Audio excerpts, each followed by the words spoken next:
Back with you tonight here on In Focus, and thanks for staying on. Gospel artist Bishop Benjamin Dube spoke to us moments ago. We are now joined by Dr. Lindelani Mkhize to pay his tribute and for his reflection on the life of Zanele Mbokazi-Nkambule. Dr. Mkhize, good to have you, and thank you very much for coming on this evening. It's such a vast conversation to even have with you because of just the rich history that you have with Zanele. Maybe let's just pick it up from just last year in June when she was returning to radio.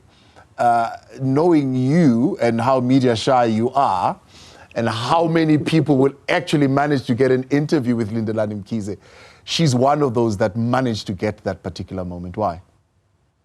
Yeah, and I have to be honest, and I guess because of where we are, I had a privilege to realize and recognize what was actually happening at SABC, especially on the Ukhozi side of things.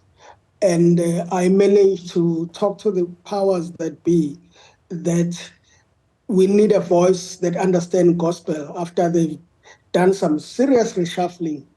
And they were like, "We are brave, Mkhize, what are you talking about?" And I was like, this lady here, besides all the talents that she has, but she understands the kingdom, especially in the language that they need to present it.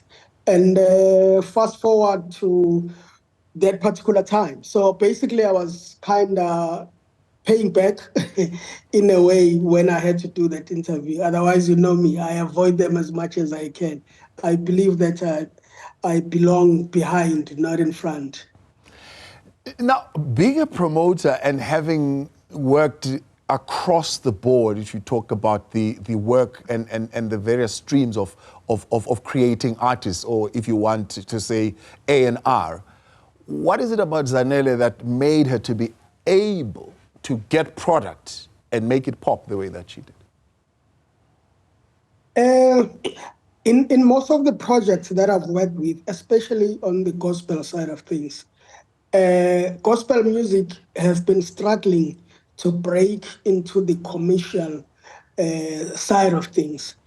And with working with people like Zanele, we then managed to create a proper structured business within the gospel music. Yes, it was more like it's for worship, it's for praising, which definitely it's for that. But people need to live, people need to survive. And with Ugoba Brave was Zanele, with Zanele going all out to create, especially the Crown Gospel Awards, gospel music was really much more commercial, what was much more secular, because now we not just a few artists or few gospel creatives that were making money and living out of the gospel music. It was spread, it was wide, and then she was able to introduce it to other different kind of gospel genres that you've never heard of, especially for people in KZN who are very particular of what they listen to. Now they were indulging in listening to Limpopo kind of gospel, and it started spreading out. Sutu Gospel was introduced to KZN. So all of those things, those opening doors, stretching and creating that secular or that commercial vibrancy within the gospel music field or sector, she was very, very instrumental in that.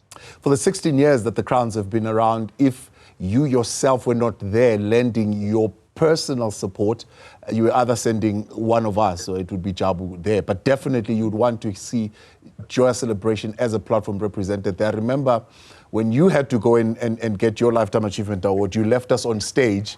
I don't want to reveal a lot, but there was no flight, but you still managed to get a flight and make it to that stage. What was the foresight there that made you so attached to that particular vision?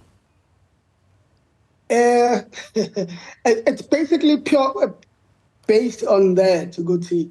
We needed to really work hard that we open all avenues for more people who are in this space, those who are still knocking. And I really believed in her vision.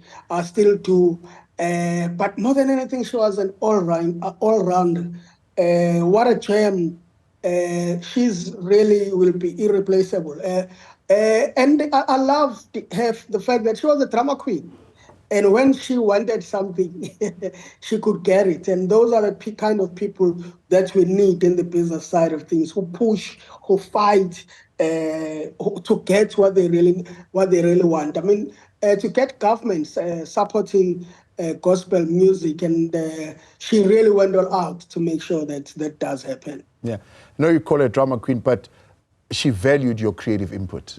On every stage, you would either come on the Saturday evening where you just stand there and just watch what she is executive producing. What are some of the things that you would be sharing at that time? Because she was also very much a visionary. She could see things and feel that they are not interpreted or presented the way she would love them. And she will then call and complain, "But you are supposed to be here." And I'll make sure that at some point I'm there. Or I will then even go through with her to say, what is it that you need? What is it that you think should be done? And say things to her on the phone. And voila, when I get there, those things are happening. And that's her.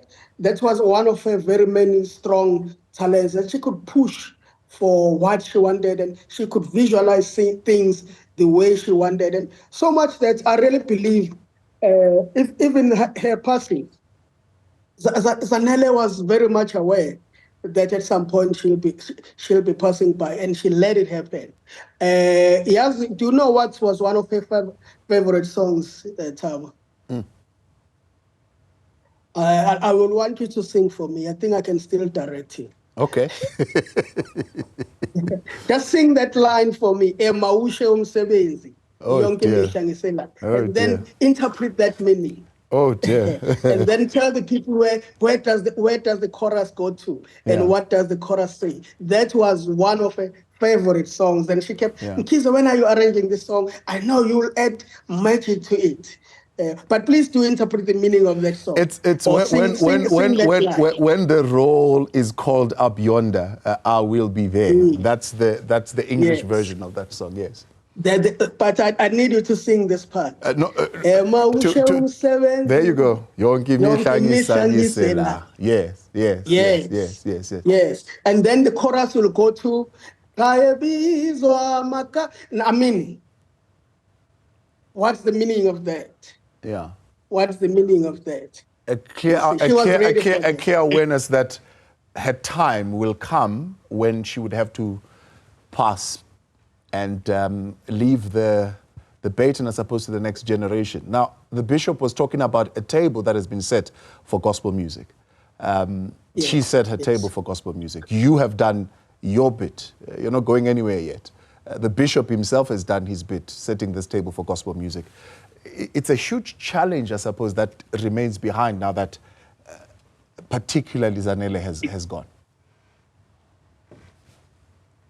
It's a huge challenge. It's a huge gap. We definitely can't replace Zanele, but we believe with her work, with what she did, there are a lot of other people who are coming out. Fortunately, there are a lot of names and other people that I know out there who were looking up to her. I remember last year, Basad Women in Music, she got a CEO's award there for being recognized for her work.